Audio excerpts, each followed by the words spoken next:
So hello, my name is Ada Chan. I'm with the housing team at Bay Area Metro. I was stressed when I was putting this PowerPoint together, and now actually I realize I feel like it's a pop quiz because so much of what I know I've learned from many of the people in this room. But I'll try to give you kind of a broader context in terms of my discussion will be primarily around kind of the landscape of housing in the region, the policies that are leading us to kind of this moment. And where the kind of place that ADUs plays in this strategy. In 2016, the McKinsey Global Institute wrote a report called a toolkit to address the housing gap in California. At that time in 2016, the housing prices had gone up 15%. From 2016 to 2018, you know, especially in the Bay Area, this is statewide, especially in the Bay Area, it's much more drastic than that. In the first half of 2018, housing prices went up 14% in San Francisco. But with these numbers, half the households in California are unable to afford the cost of housing in their local market. That's a $50 billion lost in annual housing affordability gap and $140 billion lost in economic output.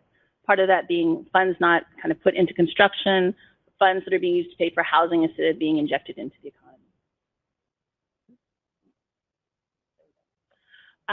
So the crisis at hand. Since 2005, California added 308 new housing units for every 1,000 new residents. 3.5 million units are needed statewide by 2025 to close the housing gap. That's huge, right? The Bay Area alone, we added 600,000 jobs in the past 7 years. And during that same time period, roughly produced 120,000 units. What we see is that, you know, 70% of low and very low income households in California have to spend more than half of their income on housing, the local cost of housing, if they were going to stay local, kind of in our context of wanting to reduce GHGs. So 35,000 units a year need to be produced in the Bay Area, 40% of which need to be affordable in order to meet our goals. 35,000 a year through 2040. The strategy, like very reduced, the strategy put forward in the McKinsey report is find land, reduce the cost and risk of building, and remove barriers to building. And in this context, ADUs play a very unique kind of role. In terms of finding land, of the 2.7 million units in the Bay Area, half are single family homes. So that's like 1.3 million. And of those, 1.1 of them are owner occupied. So single family homes that have an owner living in it, so it's not rental property yet. We know that new construction units are costing $600,000 to $700,000 per unit. We need to reduce these costs by $200,000 to $400,000 per unit in order to be affordable to moderate and low income households. And so I know we have a mix of people in the room in terms of energy folks, and by HUD standards, when we talk about low and moderate income households, we're talking about janitors, teachers, emergency service workers entering the field. These are people who are working in critical services in our communities. So all of this is an impact. I think if anyone from Marin is here, we know that terrible time recruiting teachers, like it just goes on in terms of the impact on our economy. What we do know is that 30% of the owner-occupied single-family dwellings are owned without a mortgage. So there's a huge opportunity within ADUs for people to help contribute to the housing situation and contribute to their own living situation. We also know that, so I'm going to go through the types of ADUs that we're looking at kind of quickly. These are stolen photos. I just have to admit it now. Yeah. So some of you may recognize them and they may be from your website. Actually, this is from Colorado. So in terms of ADUs that are contained within an existing building, it can be any part of the building, right? So we have in the garage can be converted if it's part of the building. I think what's unique that's happening in San Francisco is that's also occurring in multifamily units. So it's not just happening in single family units, but there are opportunities to help multifamily property owners do their seismic work by financing it through adding additional units. There's the detached unit, you know, the cottage that everyone thinks about. And then there's the attached kind of ADU that's part of an extension of the building. And all of them have their own kind of challenges and development issues in terms of what are the goals and what's possible on a site. Within existing structures, there's also garage conversions, right? Have you seen that one too? Okay. There's the detached accessory unit and the junior dwelling units, which are fully contained but not necessarily complete units. So they maybe have a shared bathroom, they have an exterior door on their own, but a kitchenette, like a burner, but not a full kitchen either, no change in voltage. So the state kind of made it a banner year in 2016 and passed 3 pieces of legislation in terms of the reduced processing barriers, which has really made a marked difference in what's possible for ADUs. SB 1069, Wachowski, reduced parking requirements, limited fees, so the hookup fees and things need to be proportionate. With the fire requirements, if the existing home doesn't need sprinklers, then the ADU that's contained within it does not need sprinklers applied. Ministerial approval of units that meet within the existing residence. And there's no total prohibition of ADUs allowed. I was at a planning commissioner's training and had to listen to some of the commissioners complain about, we don't believe in ADUs, why do we need to have an ordinance? AB 2299 says that if you do not have an ADU ordinance, it will revert to the state's ordinance. So, so there are kind of much more aggressive legislation at the state level. They provide for ministerial approval of ADUs if they meet a certain set of requirements, not just contained within the building. They can be standalone.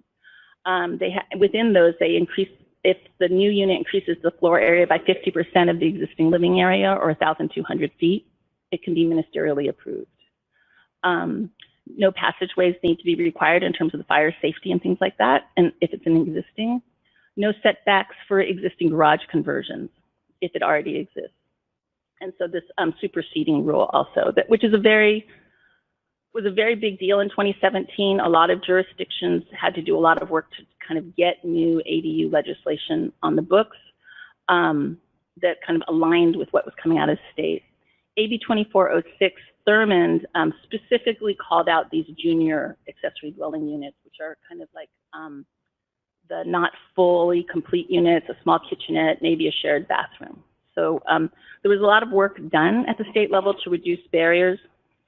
And still there remains some challenges. And I wanted to talk a little bit about that in terms of the work that needs to be done.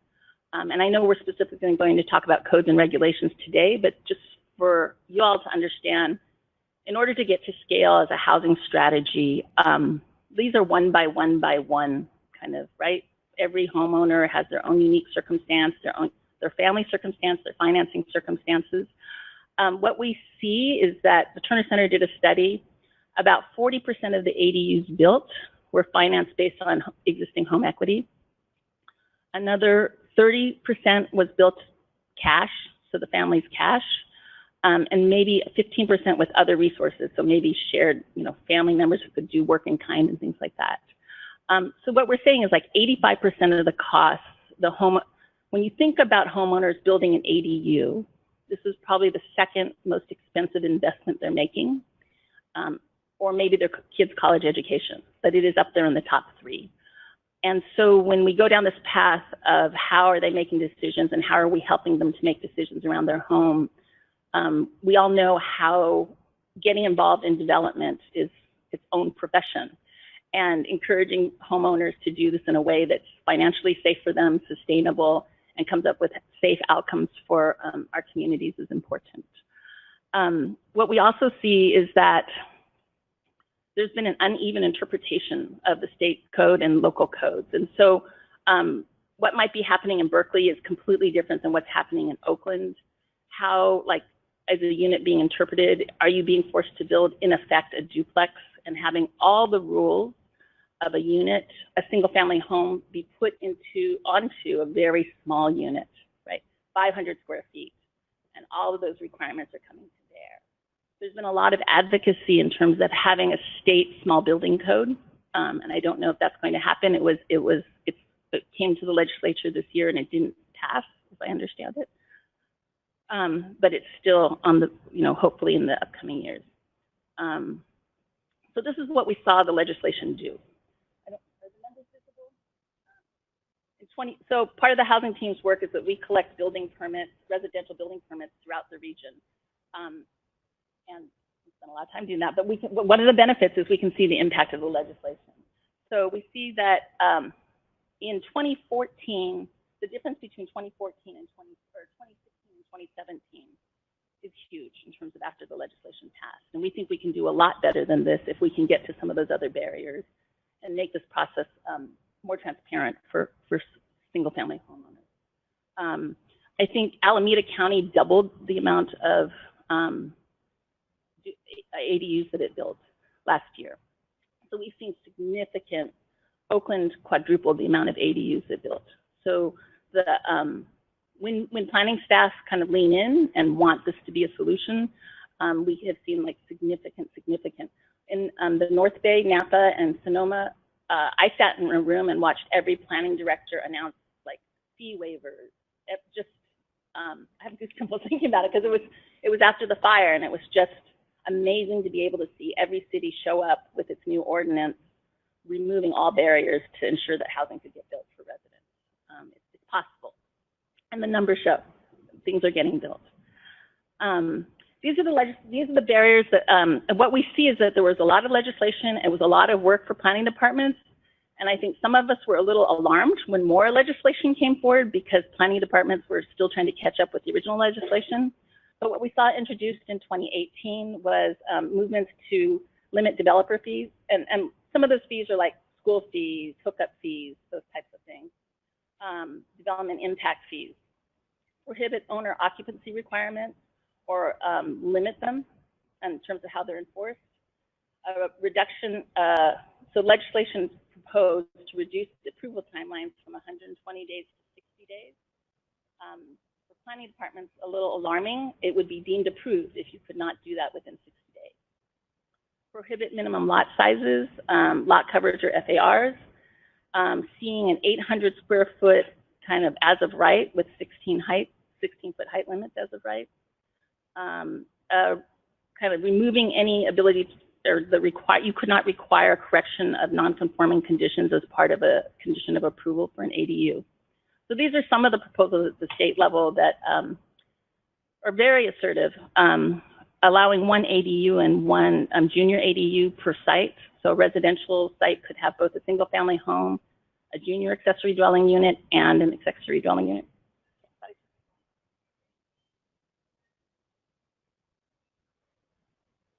Learning how to play the harmonica. So this is my reminder. And then San Francisco's work with ADUs within multifamily dwelling units. So the state is also looking at encouraging that. And then the idea of having small home standards. One of the things that Lonnie reminds me of, and I was just having a new urbanism flashback, like this isn't a new form of housing. It's a form that we have had in this country for in previous times. Prior to 1945, there was a lot more of this going on. Portland just passed an ordinance reverting back to the pre-1959 zoning, which allows kind of more mixes of types of housing, duplexes, triplexes. And it seems like, we're remembering who we were. We are no longer a predominantly nuclear family country, or that's not the housing stock that matches actually how people are living right now. And ADUs, I think, are an important way that we can get there. So I look forward to the conversation today. I think there are those specific things about the amounts of pressure that are coming upon and being enforced on these small units, and what are the opportunities for interpretation. But anyhow, I look forward to the conversation.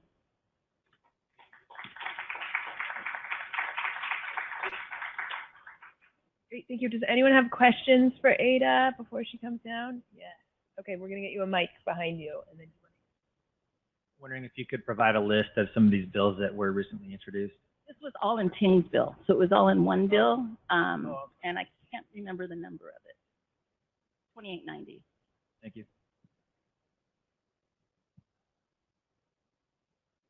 Oh, maybe it isn't. Maybe it isn't. I did read all three. Okay, I read multiple, so yeah, it could have been multiples.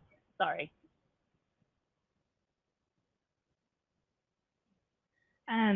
So 400 units from 2016 to 2017 is awesome, but sort of, you know, in the scale of the whole gap, it seems not like quite enough. And so I mostly am curious about, I'm from Marin County, so obviously this is a big topic there.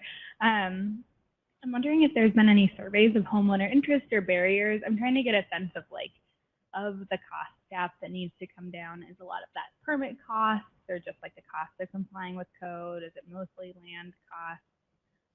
And do we know if there's enough like homeowner interest if some of these barriers were reduced to make a significant dent? So I know that Josh will probably get to this later on, but kind of in a big picture cut, Turner Center was looking at about 25% of single-family homeowners were likely, right? Actually, the number's a little higher, but I'm conservative. 25% of homeowners would be interested. And it is a good question, but in this housing market with these construction costs at this time, I don't know. It might be sometime in the life of their home.